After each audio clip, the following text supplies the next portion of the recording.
Alright, so here's what I got going on at Dusty's today. I have to replace some graphics on this boat. I had to do a repair on the other side, paint some paintwork on this side. But I just have to take off this sticker. We're going to put some new graphics on it, put a new rub rail on it. So I'm going to be doing that, but I also, and the main reason is I want to talk about this heat gun. Not just this heat gun, but cheaper tools in general. Of course, I started doing this a long time ago. I'm working on 30 years now. And when I was younger and didn't have nearly the responsibilities that I did, as life went on, I would always buy the best tools money could buy. Whatever it was, I made sure, my theory was, I do it for a living. I have to, buy the absolute best tools.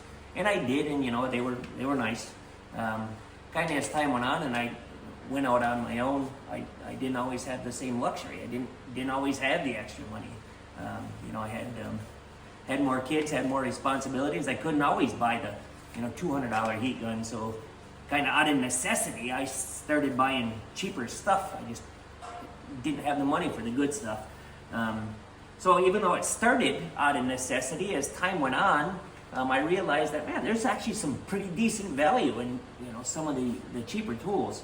And this is one of them. I've probably had, 20 heat guns in my life. I've had everything from, the Snap-on brand. I think it was Blue Point. Or maybe it was a Matco one. Anyway, one of the fancy tool truck brands. I've had a Milwaukee. I've had a Wagner. Which, by the way, I want to say I believe the Wagner and this gun comes out of the same plant. Anyway, let's put it that way. I don't know if they're exact, but I think the cheap Wagner and this gun is the same thing. This is just $10 cheaper. But anyway, this is a Harbor Freight gun, 1999. And I've had 3 of them, so they don't last forever, but man, I use them every day. Heat gun is one of the most commonly used tools in boat repair, especially here in Michigan. It gets cold.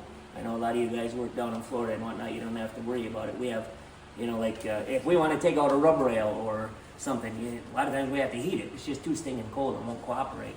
Gelcoats, you have to get the gelcoat warm just if you want to melt the surface agent in it. So anyway, what I'm getting at is I use a heat gun every day, sometimes multiple times a day. And for a 1999 heat gun, it seems to work pretty good. It gets plenty hot, there's no doubt about that. It does have 2 settings, and this is like the, I want to say the downside to it is it has 2 settings, a low and a high. But honestly, I think the temperature is the same. They're both hot, and on the low setting, the fan just runs slower. And that's how I burnt out my other ones. They overheat, so if you get one, just always use it on high. If it gets too hot, just back up a little bit. But that's the only thing that I found wrong with these.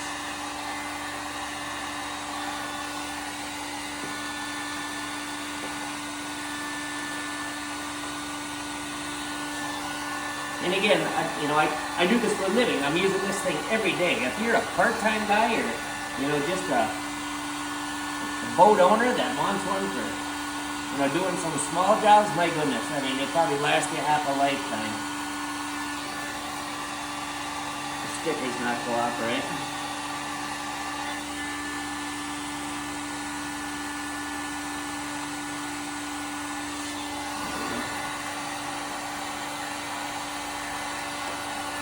So I had this heat gun, the 1999er, and I had bought the $5 or whatever it is lifetime warranty on it, and it broke. So I took it back, and they didn't have one of these. They had one of the upgraded Bauer ones. It was $40, maybe $30, don't quite remember. And they said, we'll just give you the 1999 towards the new one. And so I used the $40 one is what I'm trying to say. And it wasn't any better than this one, didn't last any longer. And when it finally died, I went and got one of these. Now this one, it's got to be going on a year that I've had it. And it still works perfectly fine.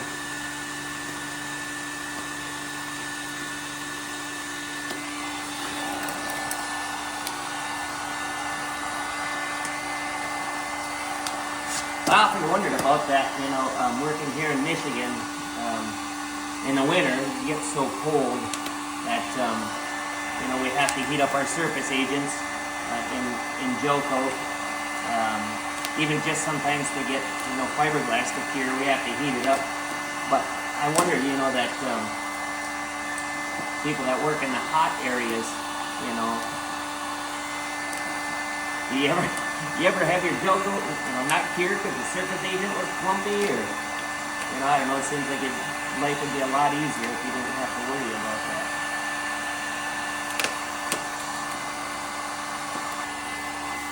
I did look recently to check out other heat guns and prices, and this one is still $19.99 as far as I know. It was last time I was at Harbor Freight anyway.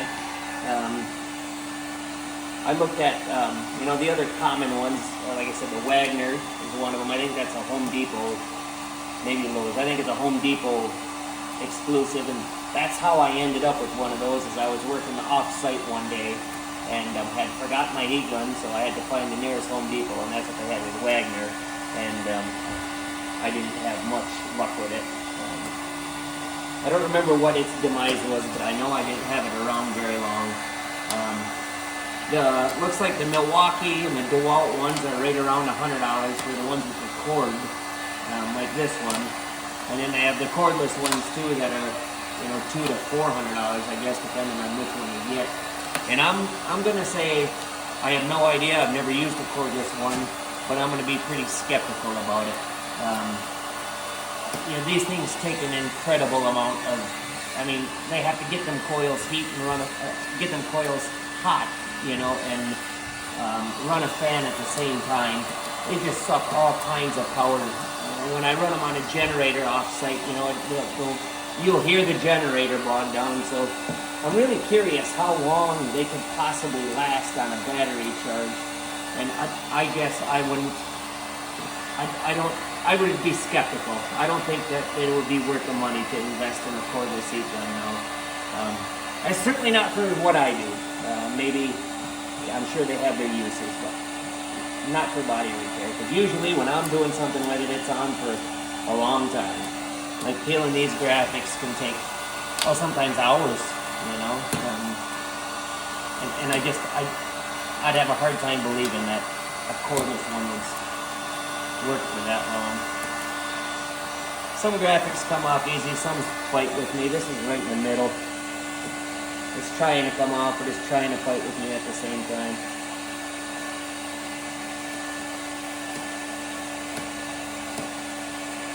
And when I put new graphics on, I'll always go back over them with a heat gun just to make sure that they're kind of stuck on there real good. That makes a pretty big difference. The other thing it does is it'll, if there's any air bubbles or water bubbles, they'll really show up so you can take care of them. And if there's any sometimes wrinkles, small wrinkles, you can kind of get them hot enough and iron out the wrinkles. So. But anyway, you can see this little heat gun works pretty good. The downside is pretty much a one temperature thing, a one speed item. If you were in an enclosed space, maybe that would be a bummer. But usually out in the open, if it's too hot here, we'll just move back a little bit. It's not that big of a deal. So I pretty well swear by it. This is one of the Harbor Freight tools that I think is definitely worth it. It's $20, and I think they come with like a year warranty anyway. So if it's gonna break, you just take it back and get a new one. But if you're not using it every day for a living, that's the other thing I wanted to say about buying an expensive heat gun. The one thing that would kill my expensive heat guns is the same thing that kills everything else in a body shop, and that's dust. Dust and overspray. The air is so horrible inside of a body shop, and dust gets in here, it gets in the workings. So even if you have a $300 heat gun, and you're using it in a dusty environment, it's not going to last much longer than this anyway, because the environment itself kills it. So But anyway, it's a good heat gun. I swear by them. I'm going to continue to buy them. This one's lasted a year every day, so it's a good investment, and I think you'd be happy with it.